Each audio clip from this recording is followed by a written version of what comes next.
یہ radio Pakistan podcast ہے۔ السلام علیکم سامعین و ناظرین، یہ ریڈیو پاکستان کا news and current affairs channel ہے۔ میں ہوں آپ کا میزبان محمد اشرف وانی۔ جیسا کہ آپ جانتے ہیں آج 27 اکتوبر ہے، جس کو پوری دنیا میں رہنے والے کشمیری اور پاکستانی بلیک ڈے یعنی یوم سیاہ کے طور پہ مناتے ہیں۔ اسی دن کی مناسبت سے آج ہم یہاں پہ بات کریں گے۔ آج ہمارے اسٹوڈیو میں موجود ہیں convener all parties Hurriyat conference Azad Kashmir chapter, جو ایکٹنگ پریزیڈنٹ ہیں Jammu and Kashmir democratic freedom party, Mahmood Ahmad Sagar صاحب۔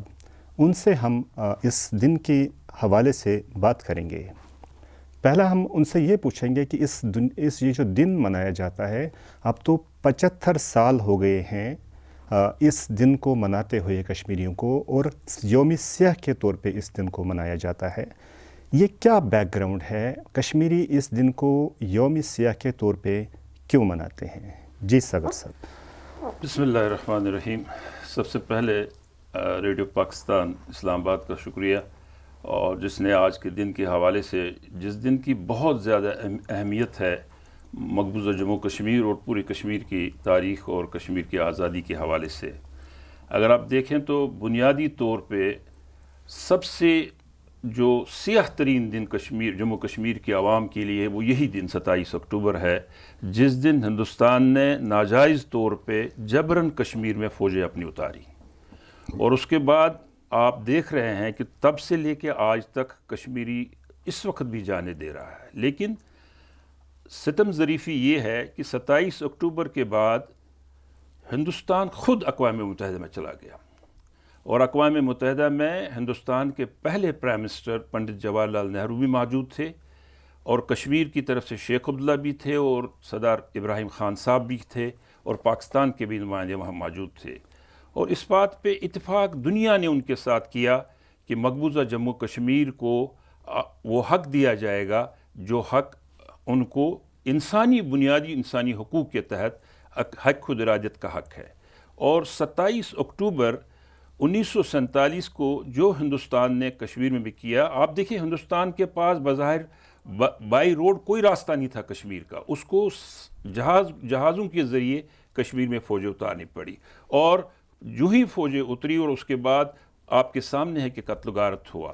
اور لیکن اس سے بڑا افسوسناک واقعہ آپ دیکھیے کہ 27 اکتوبر کے بعد 5 نومبر 1947، جس میں اس ریجن کی ہسٹری میں جہاں 2.5 لاکھ لوگ شہید کیے گئے مسلمان جموں میں، جس میں معصوم بچے بھی تھے، خواتین بھی تھی، بزرگ بھی تھے، جوان بھی تھے، اور دھوکہ دے کے ان کو شہید کیا گیا۔ لیکن افسوس اس بات کا ہے کہ اقوام متحدہ میں فیصلہ ہونے کے باوجود آج تک ان جموں کے مسلمانوں کو انصاف نہیں ملا، نہ دنیا نے اس پہ کوئی آواز بلند، جبکہ یہ ریکارڈ پہ ہے کہ برطانیہ کے اس دور کے اخباروں نے اس کو ریکارڈ پہ لایا کہ جموں میں اس طرح مسکر ہوا، لیکن آج تک اس کی کہیں گونج، کہیں آواز۔ جلیانوالہ باغ تو ہم سنتے ہیں، لیکن جموں کی بات کہیں نہیں ہوئی۔ 27 اکتوبر اس تمام چیزوں کی بنیادی وجہ ہے، اور ہم اس وقت بھی دنیا کو دیکھ رہے ہیں کہ ڈبل سٹینڈارڈ کے طور پہ دنیا قوموں کو دیکھ رہی ہے۔ آپ نے کہا کہ ابتدائی طور پہ وجہ یہی ہے کہ کشمیر کی اکثریت چونکہ مسلمانوں کی ہے، وہاں 19 جولائی 1947 کو پاکستان بننے سے پہلے ایک قرارداد پاس کی گئی تھی، اور اس قرارداد میں یہ فیصلہ کیا گیا کہ کشمیریوں کی مسلم آبادی والا ایریا ہے، ہم پاکستان کے ساتھ الحاق کرنا چاہتے ہیں۔ یہ بنیاد شاید انہوں نے بنائی، جس کی وجہ سے مہاراجہ وہاں سے نکل گیا اور ہندوستان کی فوجیں غیر قانونی طور پہ وہاں پہ آ گئی۔ ہاں، یقیناً یہ جو اکتوبر کا مہینہ کشمیری اس دن جو ہے نا 27 اکتوبر کو بالکل یوم سیاہ مناتے ہیں۔ بالکل یہ جو اکتوبر کا یہ جو بھارت کی جانب سے مقبوضہ کشمیر کے اندر اپنے فوجی اتارنا اور مقبوضہ کشمیر پہ قبضہ کرنا، ناجائز قبضہ کرنا، اور یقیناً اس کے بعد جو فالو اپ ہوا تھا وہ جموں مسکر، جو جموں میں نومبر کے پہلے جو عشرے میں پہلے 10 دنوں میں جو اتنا بڑا وہاں پہ مسکر ہوا تھا۔ ساگر صاحب، یہ جب اکتوبر کا یہ فوجیں اتاری جاتی ہے وہاں پہ، اس کے بعد ہسٹوریکلی ہمیں یہ بتا دیا جاتا ہے کہ جب پاکستان اور بھارت کے درمیان کچھ رنجشیں ہوتی ہیں، اس کے بعد پھر جب وہ بھارت جو ہے خود اس ایشو کو اقوام متحدہ لے کے جاتا ہے، خود پنڈت جواہر لال نہرو جو ہے وہ کشمیریوں کو سری نگر میں بھی وعدہ کرتا ہے اور اقوام متحدہ میں بھی قرارداد جو ہے وہ کہ کشمیریوں کو حق خود ارادیت دیا جائے گا۔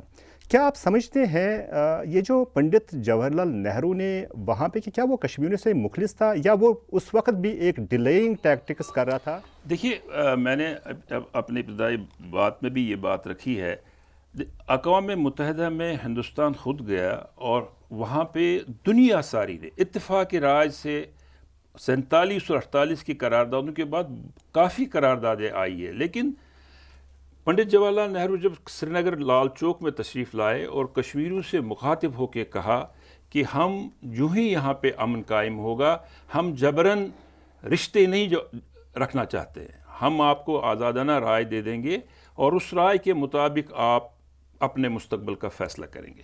لیکن ستم ظریفی یہ ہے کہ اسی پنڈت جواہر لال نہرو نے پھر آہستہ آہستہ کشمیر میں جیسے وہ کہتے ہیں ڈیلے ٹیکٹکس کا معاملہ چلایا، اور وقت گزرنے کے ساتھ ساتھ پھر معاملات ہندوستان اور پاکستان کے درمیان زیادہ کشیدہ ہوا۔ آپ دیکھتے ہیں کہ 3 جنگیں کشمیر پہ ہوئی ہیں، اور ان جنگوں کا حاصل کیا ہوا؟ اس وقت بھی جو سب سے بڑا ہندوستان اور پاکستان میں اس ریجن میں بلکہ ہم کہیں گے کہ غربت اور افلاس کا معاملہ ہے، وہ جڑا ہوا ہے کشمیر کے معاملے کے ساتھ۔ ہندوستان نے جو کمٹمنٹ اقوام متحدہ میں کی تھی، اس کے ساتھ ساتھ ہمارا بحث کشمیری، میں دنیا کو بھی اس کا ذمہ دار ٹھہرانا چاہتا ہوں کہ کشمیر کے بارے میں اگر دنیا نے گارنٹی کی تھی کہ ان کو یہ حق دیا جائے گا، کیا وجہ ہے کہ ابھی تک آج بھی اسی ریجن میں کشمیر میں اقوام متحدہ کی فوجیں موجود ہیں؟ اقوام متحدہ کا سیکرٹری جنرل پاکستان آتا ہے، ہندوستان جاتا ہے، وہ کہتا ہے کہ ہم تیار ہیں مسئلے کشمیر کو ثالثی کرنے کے لیے، حل کرنے کی بات وہ نہیں کر رہے ہیں۔ ثالثی کا کردار کوئی بھی کر سکتا ہے، اور اس کے ساتھ ساتھ وہ کہتے ہیں جی ہندوستان نہیں مانتا۔ ہندوستان ماننے نہ ماننے کی بات نہیں، آپ تو دنیا کی ایک یونٹی ہے وہاں پہ، آپ اپنے آپ کو کسی جانبداری کی طرف نہ لے جائیں، نہیں تو آپ کا بھی وہی حال ہوگا جو لیگ آف نیشن کا ہوا۔ کیا وجہ ہے کہ 75 سالوں سے اقوام متحدہ میں 2 کیسز صرف فلسطین اور کشمیر جن کے بارے میں حتمی فیصلہ نہیں ہوتا ہے؟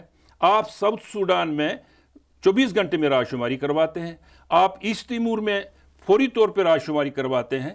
کیا یہ وجہ یہی ہے کہ وہاں پہ عیسائیوں کی آبادی ہے اور یہاں مسلمانوں کی آبادی ہے؟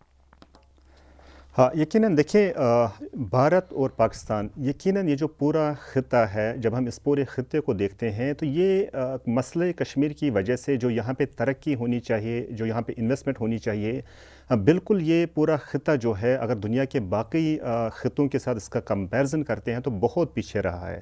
بھارت کی خود یہ پوزیشن ہے کہ آدھی سے زیادہ آبادی ان کی اس وقت بھی غربت کی جو لکیر ہے اس سے نیچے زندگی گزار رہی ہے۔ بھارت کا اپنا بھی یہ حال ہے۔ ابھی جو ریسنٹ وہاں پہ جو ہنگر جو انڈیکس آیا ہے، وہاں پہ مزید اس کے جو رینکنگ ہے ڈاؤن ہو گئی ہے کہ وہاں پہ ان کو لوگوں کے لیے کھانے کے لیے پیسے نہیں ہیں، ان کو غذا فراہم نہیں کر سکتے۔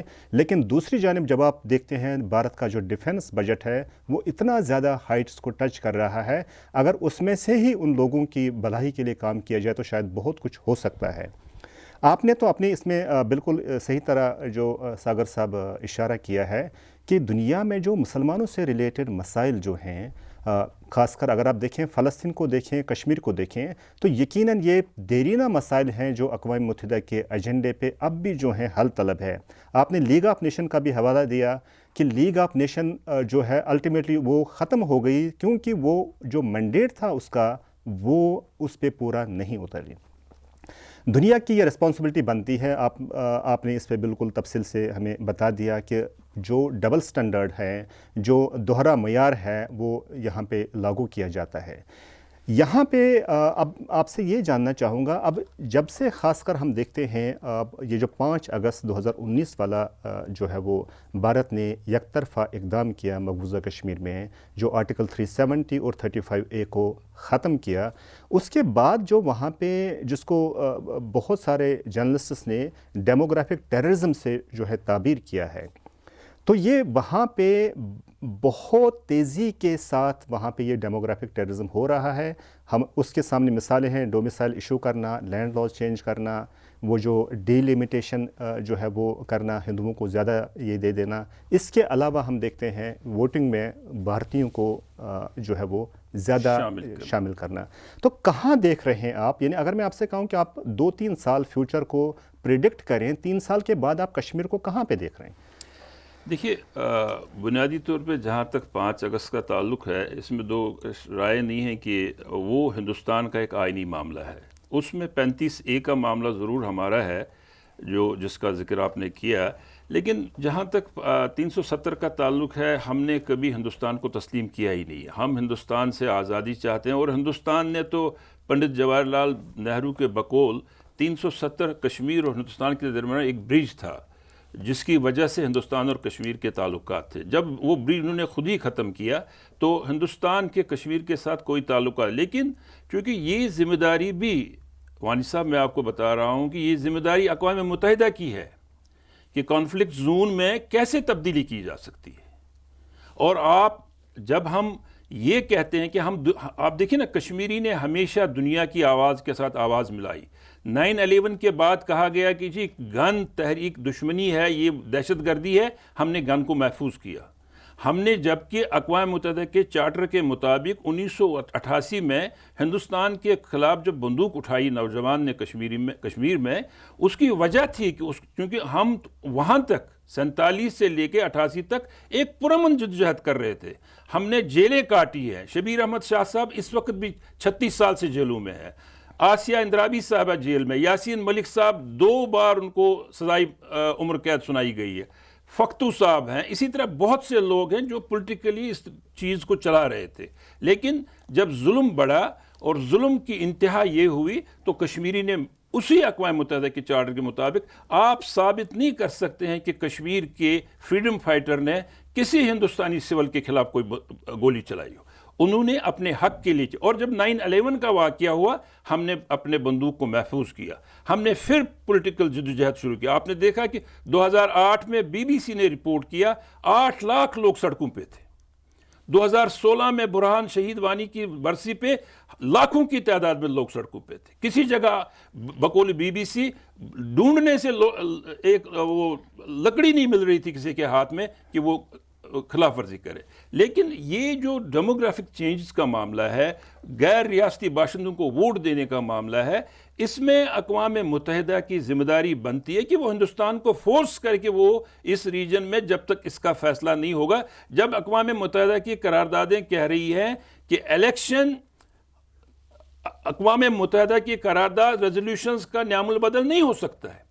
الیکشن سٹیٹ کو چلانے کے لیے، انتظامی امور کے لیے آپ کے لیے ایک چیز ہے، وہ کسی صورت میں نعم البدل نہیں ہے راج شماری کا. تو پھر یہ جو ڈیموگرافک چینج ہو رہی ہے، زمینوں کو دیا جا رہا ہے، افراد کو لا کے ہندوستان سے بسایا جا رہا ہے، اس کی ذمہ داری فرسٹ اقوام متحدہ کی ہے. اور دوسری اس کے ساتھ ساتھ میں یہ ضرور یہاں ریڈیو پاکستان کی وساست سے کہنا چاہتا ہوں کہ پاکستان کے فارن آفس کی بھی ذمہ داری ہے. پاکستان کا فارن آفس نے یہ ذمہ داری کشمیر کی اپنے لیے قبول کی ہے کہ کشمیری حریت کانفرنس ہو یا کشمیر کی کوئی، یہاں تک کہ آزاد کشمیر کی حکومت کو بھی یہ سٹیٹس نہیں ہے کہ وہ اسٹیٹ کی حیثیت سے دنیا میں جائے اور اپنا کیس پلیڈ کرے. وہ ساری حیثیت پاکستان کی حکومت کے پاس ہے، اور خاص کر پاکستان کے وزارت خارجہ کے پاس ہے. ہاں، یقیناً پاکستان کو جب ہم دیکھتے ہیں تو یعنی اس وقت بھی اگر ہم دیکھیں تو کشمیریوں کی اگر کوئی وائس ہے دنیا تک، اگر کشمیریوں کی آواز پہنچتی ہے، یہ مقدمہ اگر دنیا کے ایوانوں میں پہنچتا ہے، مختلف ممالک میں اس پہ ڈیبیٹس ہوتے ہیں، تو یقیناً پاکستان کی وجہ سے ہی ہو رہا ہے. یعنی پاکستان اپنا جہاں تک ہو سکتا ہے کہ وہاں تک کشمیریوں کی آواز کو پہنچا دیتا ہے. یہ ساگر صاحب مجھے بتائیں، یعنی پاکستان تو کوششیں کر رہا ہے، یعنی آپ کو کیا لگتا ہے کہ کس طرح کیا مزید کوششیں کر سکتے ہیں کہ جس سے کشمیر کے مسئلے کو ہم زیادہ ہائی لائٹ کر سکیں، جس سے ہم اقوام عالم کی جو ہے توجہ اس دیرینہ مسئلے کی طرف جو ہے وہ کر سکتے ہیں، تاکہ اس کے جو ہے پائیدار بنیادوں پہ اس کا حل نکالا جا سکے؟ دیکھیے، ایک تو 5 اگست کے بعد جو صورتحال کشمیر میں پیدا ہوئی ہے، پوری کی پوری قیادت ہماری جیلوں میں ہے، نوجوان جیلوں میں ہیں ہزاروں کی تعداد میں، اور آپ دیکھ رہے ہیں یہ کل محبوبہ مفتی صاحبہ نے پچھلے ہفتے میں یہ کہا کہ جی کیچ اینڈ کل کی پالیسی، اب بچے کو پکڑتے ہیں اور وہ وہاں مار کے باہر ڈالتے تھے اور کہتے ہیں جی اس کو کراس فائرنگ میں شہید کیا گیا ہے، لیکن بنیادی طور پر وہ کسٹوڈی کلنگ ہے۔ آپ دیکھیے یہاں الطاف شاہ صاحب کو جیل میں شہید کیا گیا، صحرائی صاحب کو شہید کیا گیا، اس سے پہلے آلریڈی ہمارے 2 بڑے گورو صاحب اور بٹ صاحب تہاڑ جیل میں شہید کر دیے گئے، بٹ صاحب یو پی میں جماعت اسلامی امیر شہید کیے گئے۔ یہ سلسلہ جو ان کا ہے، اس کے بعد جو 5 اگست کی صورتحال کے بعد کشمیر ایک بڑی جیل خانے میں تبدیل کیا ہندوستان نے، خاص کر یہ وہی رجیم آج کل ہے جنہوں نے 47 میں 2.5 لاکھ کشمیری مسلمانوں کو شہید کیا، انہی کی حکومت آج یہاں پہ ہے، شیو سینا ہے، راشٹریہ سیوک سنگھ ہے، بی جے پی ہے، یہ وہی لوگ ہیں۔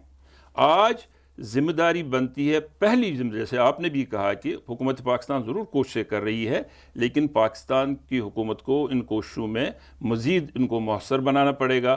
اس کی وجہ جیسے پہلے ہم نے کہا کہ پاکستان نے یہ ذمہ داری اپنے لیے لی ہے اور یہ ذمہ داری ان کو پوری کرنی پڑے گی۔ دیکھیے، ہم یہاں پہ کہیں گے ایک تقریر کرنے کے بعد اگر اس کا فالو اپ نہیں ہوگا وہ چیز کامیاب نہیں رہتی۔ ہم اس وقت، میں آپ کی وسعت سے ضرور وزیر خارجہ بلاول بھٹو صاحب کا ذکر کرنا چاہوں گا۔ انہوں نے پچھلے دنوں ہم نے دیکھا ان کی ملاقاتیں ہوئی ہیں، ہر ملک کے پاس جہاں بھی کہیں وہ گئے، شہباز شریف صاحب گئے، اقوام متحدہ بھی گئی، لیکن باقی جگہوں بھی جہاں ان کو موقع ملا کشمیر کو انہوں نے ضرور پلیڈ کیا، ہم اس کے لیے ان کے شکر گزار بھی ہیں۔ لیکن ٹھوس بنیادوں پہ آپ نے اس وقت کشمیری ڈائسپورا کو مضبوط کرنا ہے۔ کشمیری ڈائسپورا پاکستانی بھائیوں کے ساتھ مل کے دنیا میں ہر جگہ اس آواز کو بلند کرے۔ 27 اکتوبر آج کا دن جیسے پوری دنیا میں ایز اے یوم سیاہ منایا جا رہا ہے، اسی طرح سے اس کو بالکل برقرار رکھا جائے۔ جو ڈائسپورا میں جو یورپ، امریکہ، برطانیہ، ایون عرب دنیا میں ہمارے مسلمان کشمیری اور پاکستانی بھائی ہیں، ان سب کو یہ بات باور کرانی چاہیے دنیا کو کہ ہندوستان کشمیر میں ظلم کر رہا ہے۔ اب دیکھیں نا، OIC جو ایک دوسرا بڑا پلیٹ فارم ہے، وہاں پہ ہر سال ہر ایونٹ پہ کشمیر کے حوالے سے قراردادیں پاس ہوتی ہیں، جس کے ہم ان کے شکر گزار ہیں، لیکن قراردادوں سے آگے بڑھنا ہے۔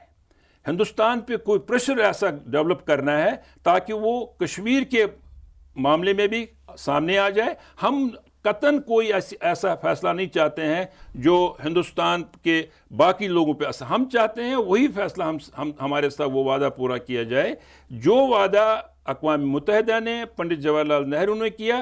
یہ ہم صرف کشمیری مسلمان کے لیے حق و ارادہ نہیں مانگتے ہیں، ہم کہتے ہیں کشمیر میں رہنے والا پنڈت، کشمیر میں رہنے والا سکھ، کشمیر میں رہنے والا ہندو، کشمیر میں رہنے والا عیسائی، بدھسٹ اس حق خود ارادت کا حق رکھتا ہے۔ وہ اپنا فیصلہ کرے اپنے مستقبل کا، اپنے آنے والی نسلوں کو محفوظ کرے، ان کے مستقبل کو، وہ تبھی ہو سکتا ہے جب کو آزادانہ ان کو اس رائے کا حق دیا جائے۔ یقیناً حق خود ارادیت ہر انسان کا بنیادی حق ہے۔ کشمیریوں کے بارے میں تو ویسے بھی اقوام متحدہ کی قراردادیں ہیں کہ انہیں حق خود ارادیت سے اپنے مستقبل کا فیصلہ کرنے دیا جائے گا۔ اگر یہ حق نہ بھی ہوتا تب بھی انسانوں کا یہ حق ہے کہ وہ حق خود ارادیت سے اپنے مستقبل کا فیصلہ کر سکتے ہیں۔ آپ نے یہ ایک اچھی نشاندہی کی، خاص کر یہ جو بی جے پی کی ہے، چونکہ یہ شیو سینا کی پالیسی سے متاثر ہیں، ہندوتا کا ایجنڈا ہے، پورے بھارت میں ہم نے دیکھا بڑی تباہی مچی ہوئی ہے۔ ابھی بلکہ کل جو اقوام متحدہ کے سیکریٹری جنرل بھی اگر جو ہے انہوں نے وہاں پہ جو سٹیٹمنٹ دیا، دبے الفاظ میں کہہ سکتا ہوں، انہوں نے بھارت میں وہاں پہ انسانی حقوق کی خلاف ورزیاں ہو رہی ہیں ان پہ جو ہے وہ بھارت کو خبردار کیا ہے۔ کشمیر کے حوالے سے ہم ریسنٹ، خاص کر میں بتا رہا ہوں، یہ جو 2019 کے بعد آپ دیکھیں، بالخصوص جو وہاں کا یوتھ ہے، آپ نے اس کا ذکر تو کیا ہے لیکن میں تھوڑے سے اس پہ تفصیل میں جانا چاہتا ہوں۔ جو یوتھ ہے کشمیر کا، ان کو زیادہ ٹارگٹ کیا جاتا ہے۔ تو یہ کیا یہ اسی ایجنڈے کا حصہ ہے؟ کیونکہ یوتھ کو تو ہمیشہ یہی سمجھا جاتا ہے کہ کسی بھی قوم میں جو یوتھ ہے، نوجوان ہے، اس کو ریڑھ کی ہڈی کی حیثیت حاصل ہوتی ہے. تو کیا یہ کشمیر کی تحریک آزادی کو بالکل دبانے کے لیے جو نوجوانوں کو اب ٹارگٹ کیا جاتا ہے، جیسے آپ نے یہ جو فیک انکاؤنٹرز کی بات کی ہے، یا جو ٹارگٹ کلنگ اور پھر کہتے ہیں کہ کراس فائرنگ میں مر گیا، تو کیا لگتا ہے آپ کو یہ جو یوتھ کو ٹارگٹ کیا جاتا ہے اس کے پیچھے کیا کار فرما ہے؟ دیکھیے، ہندوستان کی کوشش تو یہی ہے کہ اس تحریک کو سرے سے ختم کیا جائے، بنیادی طور سے ختم کیا جائے. اور چونکہ جیسے آپ نے بھی کہا، اور یہ حقیقت ہے، اصول دنیا کا یہی ہے کہ نوجوان ہر چیز کی بیک بون ہوتے ہیں، ریڑھ کی ہڈی کی حیثیت رکھتے ہیں. تحریک آزادی کشمیر کے بارے میں ہندوستان نے ایسی کوششیں بہت کی. دیکھیے، مجھے آپ بتائیں، آج تک کیا ہندوستان نے کشمیر میں 10 فوجی کم کیے ہیں؟ اس وقت بھی 10 لاکھ فوجیں ہندوستان کی کشمیر میں، مقبوضہ جموں کشمیر میں موجود ہیں. ہندوستان نے 2019 جب سے یہ تحریک کا یہ فیز 1990 والا فیز شروع ہوا ہے، تب سے آج تک فوجیں بڑھتی گئی. اور آج بھی اس کی یہی کوشش ہے کہ میں نوجوان جو اس تحریک کی بنیاد ہے، بیک بون ہے، اس کو میں اس سے دور کر لوں. لیکن یہ ممکن نہیں ہے. کوئی ایسی فیملی کشمیر میں نہیں ہے جس گھر کا کوئی شہید نہ ہو، معذور نہ ہو، جس کو نقصان نہ پہنچا ہو. اور وجہ اس کی یہ نہیں ہے. ہم نے دیکھیے، یہ ہمارے بزرگوں نے، گیلانی صاحب نے بھی یہ کہا، اور یہ حقیقت بھی ہے، ہندوستان، ہم دولت کی وجہ سے ہندوستان کے ساتھ نہیں نہ رہنا یا نہیں رہنے کے فیصلہ کرتے ہیں. ہمارا ایک اصولی موقف اس بات میں ہے. اس بات کو لے کے ہماری تحریک الحمدللہ یہ منتقل ہو جاتی ہے اپنی نئی نسل میں. یہ فطرتاً اللہ تعالیٰ کا قانون ہے، کیونکہ ہماری تحریک حق پہ مبنی ہے. اور ہندوستان، ہمارے نوجوانوں کو یہ پچھلے کم سے کم 10 سال سے یہ ان کا وتیرہ بن چکا ہے کہ 15 سے لے کے 25 سال 30 سال کے نوجوانوں کو ہی ٹارگٹ ہٹنگ کرتے ہیں. اور لیکن اللہ تعالیٰ کا یہ کرم ہے، اس کو یہ پتہ ہے کہ کشمیری نے کسی جگہ بھی اپنے آپ کو کمپرومائز نہیں کیا. کشمیری اس وقت بھی پرامن اپنے مسئلے کا حل چاہتا ہے. اگر اس ریجن میں دنیا چاہتی ہے کہ اس ریجن میں امن ہو، یہاں غربت ختم ہو، یہاں مفلسی ختم ہو، تو کوئی مسئلہ کشمیر آپ کو حل کرنا پڑے گا. اقوام متحدہ کی اپنی ذمہ داریاں اور OIC کو بھی اپنا کردار بحث مسلمان اس پہ کرنا چاہیے، اور کشمیریوں کو وہ حق دلانا چاہیے. ہاں، یقیناً OIC کا کردار ہے، اقوام متحدہ کا کردار ہے، اقوام متحدہ کی اپنی ذمہ داری ہے، جو اس کی اپنی ہی قراردادیں ہیں کشمیر سے متعلق، ان پہ عمل درآمد کرانا. چونکہ ہم سمجھتے ہیں کہ جو کشمیر کا مسئلہ ہے، اس کشمیر کے مسئلے سے اس پورے خطے میں جو ترقی ہونی چاہیے، جو یہاں پہ انویسٹمنٹ ہونی چاہیے، وہ ہو نہیں رہی ہے. کیونکہ کشمیر کا مسئلہ ایسا مسئلہ ہے جو اس خطے کے 2 بڑے ممالک اس میں انوالو ہیں. لہٰذا جو ہے یہ مسئلہ کشمیر جو ہے جب تک حل نہیں ہوتا، اس پورے خطے میں نہ آپ امن و سلامتی کو گارنٹی نہیں کر سکتے. تو یہ بات کیا بھارت کو سمجھ نہیں آتی؟ دیکھیے، بھارت کو سمجھ آتی ہے ضرور اس کو، کیونکہ جب بھی آپ دیکھتے ہیں، جب کچھ وقتوں میں ایسے بھی حالات پیدا ہو گئے کہ آئی بال ٹو آئی بال فوجیں آ گئی، لیکن انہیں یہ سمجھ بھی ہے کہ پاکستان ایک نیوکلیئر پاور ہے، ہندوستان ایک نیوکلیئر پاور ہے، یہاں پہ 2 اور بھی ہیں، چائنا ہے، رشیا ہے اس ریجن میں. اور اگر خدا نہ خواستہ کسی وقت، کیونکہ یہ کشمیر کا معاملہ اگر حل نہ کیا گیا، یہاں بہت بڑا خطرہ ہے کہ یہاں نیوکلیئر وار ہوگا، اور جس کے بعد نہ ہندوستان رہے گا نہ پاکستان رہے گا، انسانیت ختم ہو جائے گی. اسی لیے اس میں ضرورت اس بات کی ہے. ہندوستان کی سول سوسائٹی، ہندوستان کا ایک بہت بڑا طبقہ اس بات کو سمجھتا ہے، لیکن چونکہ موجودہ دور میں جو وہاں پہ ایک حکومت آئی ہے جن کا ایک خواب ہے اکھنڈ بھارت کے نام سے، وہ مغلوں کا بدلہ آج کے مسلمانوں سے لینا چاہتے ہیں. جبکہ یہ بھی ریکارڈ پہ ہے کہ اگر مغل چاہتے تو ایک ہندو بھی ہندوستان میں نہیں رہ سکتا تھا، لیکن انہوں نے کبھی ایسا نہیں کیا. نہ مسلمان کو یہ دین اپنا سکھاتا ہے.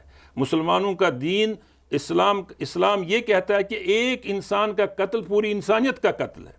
اور یہ وجہ میں پھر دہرا رہا ہوں آپ کو، آپ ثابت نہیں کر سکتے ہیں کہ ہم نے ہندوستان کے کسی سول آدمی کے خلاف کوئی ایسی حرکت کی ہو کشمیری نے جس کی وجہ سے انسانیت بدنام ہو. ہم آج بھی کہتے ہیں کہ ہندوستان میں امن قائم ہوگا اگر مسئلہ کشمیر حل ہوگا. تو اس لحاظ سے ہندوستان کو اپنی ذمہ داریوں کا احساس کرنا چاہیے، لیکن اس میں سب سے بڑی ذمہ داری بنتی ہے دنیاؤں کی امن پسند ان دنیاؤں کے لوگوں کی جو دنیا میں امن چاہتے ہیں، ایک دوسرے کا وقار اور احترام چاہتے ہیں. ان کو چاہیے کہ ان مسائل کا حل ٹیبل پہ آ کے، ہم اس وقت بھی کہتے ہیں، ہم پاکستان بار بار کہتا ہے کہ بات چیت کے لیے تیار ہے، کشمیری کہتے ہیں ہم بات چیت کے لیے تیار ہیں، لیکن مسئلے کشمیر کے حل کے لیے. ہاں یقیناً بالکل ایسا ہی ہے. بھارت جو ہے بار بار مقبوضہ کشمیر میں کبھی نارمل سی کی بات کرتا ہے، کبھی کچھ کرتا ہے، لیکن آپ نے اس طرح بھی بہت اچھا جو ہے اشارہ کیا کہ آج تک ہم 1947 سے دیکھ رہے ہیں کہ بھارتی فوجوں میں اضافہ ہوا ہے، کبھی کمی نہیں ہوئی ہے. تو یہ بذات خود اس بات کا ثبوت ہے کہ بھارت جو ہے اس کو مقبوضہ کشمیر میں کامیابی حاصل نہیں ہو رہی. ساگر صاحب، آخر میں آپ سے یہ پوچھنا چاہوں گا، اگر آپ کا کوئی کشمیری لوگوں کے نام اس پروگرام کی توسط سے کوئی پیغام پہنچانا چاہتے ہیں تو پلیز.